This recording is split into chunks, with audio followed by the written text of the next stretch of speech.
Hello बच्चों, कैसे हैं आप सब। मुझे आशा है आप बिल्कुल सही हैं और आपकी पढ़ाई भी सही चल रही है। आपकी परीक्षा बहुत करीब आ चुकी है, इसलिए आप अपने इस यूट्यूब चैनल के माध्यम से एक बिल्कुल खास टॉपिक देख रहे होंगे, परीक्षा कॉपी। हाँ जी, परीक्षा कॉपी को कैसे लिखें, हमने आज इसी टॉपिक पर बात करनी है। मेरे पास बहुत सारे बच्चों के कमेंट थे, दोस्तों के कमेंट थे कि सर हम लिखते बहुत हैं और यकीनन है वास्तविकता में देख लो बच्चे A+B+C तक कॉपी लिख देते हैं, लेकिन मार्क्स उस तरीके से नहीं आ पाते जो उनकी मेहनत या जो चाहते हैं कि मैं कॉपी में इतना लिखा हूँ और मेरे इतने मार्क्स पक्के हैं। आज हम सिर्फ उसी डाउट पर बात करने वाले हैं, हमारी परीक्षा में नंबर कैसे बढ़ सकते हैं। देखो, आपको सबसे पहले पेपर अच्छे से पढ़ना है, पढ़ने के बाद समझ लेना है और आपको जो क्वेश्चन हल करना है वो किस सेक्शन के अंदर है आपको वो लिख लेना है, सबसे पहला काम। उसके बाद आपको क्वेश्चन नंबर 1 2 3 4 जो है आपको उसका अंश लिखकर छोड़ देना है। उसके बाद आपको देखना है कि मुझको अपने क्वेश्चन को टाइप करना है। इसका मतलब आपके क्वेश्चन को 4 भागों में बांटना है। इंट्रोडक्शन, पैराग्राफ या जो उसकी पैराग्राफ की सब हेडिंग या जो उसका डायग्राम है, नंबर 3 और नंबर 4 पर है उसकी समरी। बस इतना काम करना है और मानो आपकी क्वेश्चन यहां पर जो क्वेश्चन है वो 5 नंबर का है। अब हमें 5 में से 5 लाने हैं, वो कैसे आने हैं, हमें इसकी मेहनत करनी है। जो आपने क्वेश्चन पढ़ा है आपको सबसे पहले अपनी राइटिंग अच्छी करनी है, फिर उसके बाद उस क्वेश्चन को टाइप कर लेना है।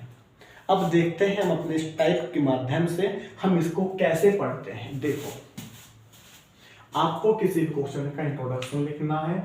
इंट्रोडक्शन लिखने के बाद आपको हल्का सा स्पेस देना है ताकि जो आपके पास अगली पैराग्राफ हेडिंग और इंट्रोडक्शन के बीच में एक गैप बना रहे। ठीक है, उसके बाद आपको पैराग्राफ लिखना है, जो आपकी पैराग्राफ की सब हेडिंग है वो लिखनी है। नंबर 2 आ गया इंट्रोडक्शन एंड पैराग्राफ। फिर आपकी जो नंबर 3 पर डायग्राम है या जो आपकी सब हेडिंग है उसको लिखनी है। मानो आपके पास डायग्राम है, आपको अच्छा सा सुंदर सा डायग्राम बनाना है और फिर आपको उसकी नेमिंग करनी है। उसके बाद फिर आपको स्पेस छोड़ना है। तीन बात हो चुकी है।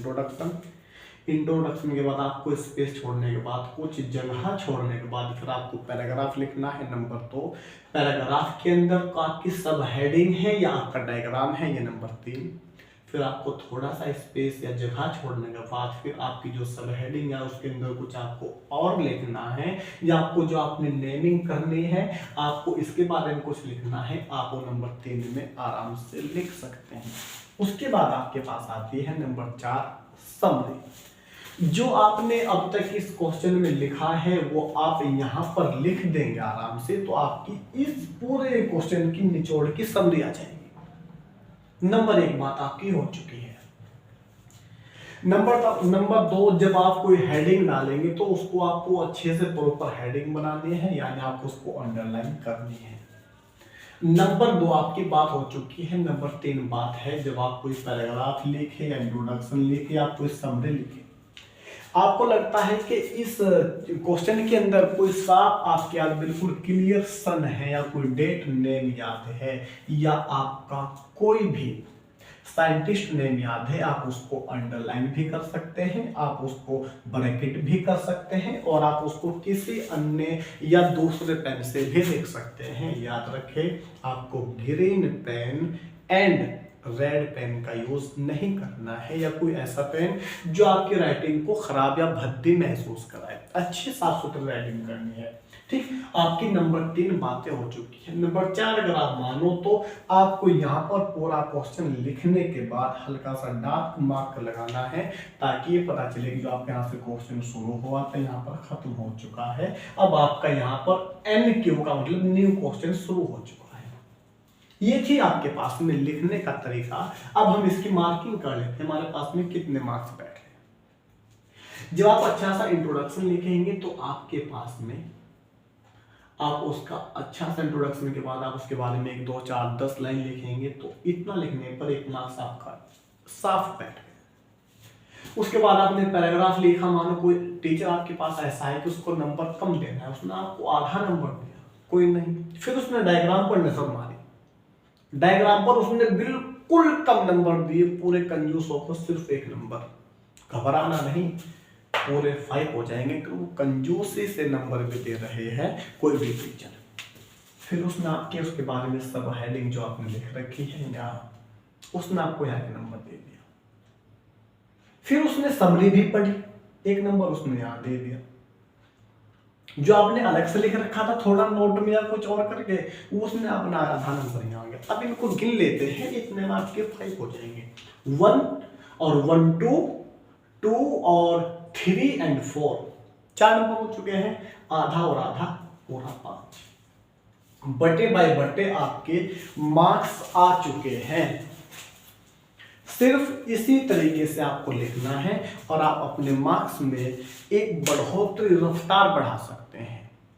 ठीक है, और मैं आपको ये निवेदित करना चाहता हूं, जो आपका बोर्ड एग्जाम है या किसी भी तरीके की आपकी क्लासेस हैं, आप अच्छे से पढ़ें, आप अपने हर सब्जेक्ट को बिल्कुल प्रॉपर समय दे, टाइम दे, आप अपने स्कीम के जो आपका टाइम टेबल है आप उसके अनुसार पढ़ें, ताकि आपका प्रॉपर जो आपके सब सब्जेक्ट है सब के सब बिल्कुल अच्छे से तैयार हो सके।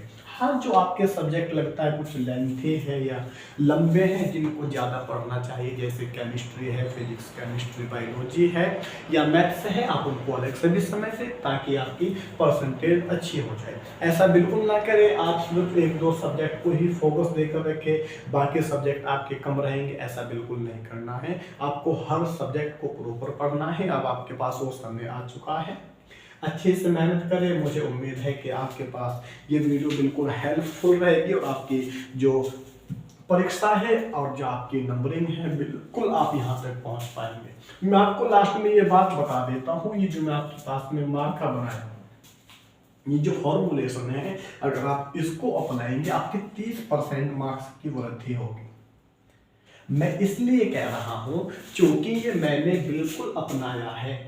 10th 12th और जो मैंने ग्रेजुएशन की है प्लस जो मैंने डिप्लोमा किया है, मैंने यहाँ तक कि इस नौबत में मैंने दोस्तों 28 नंबर की अपने मार्कशीट में ग्रोथ कर ली।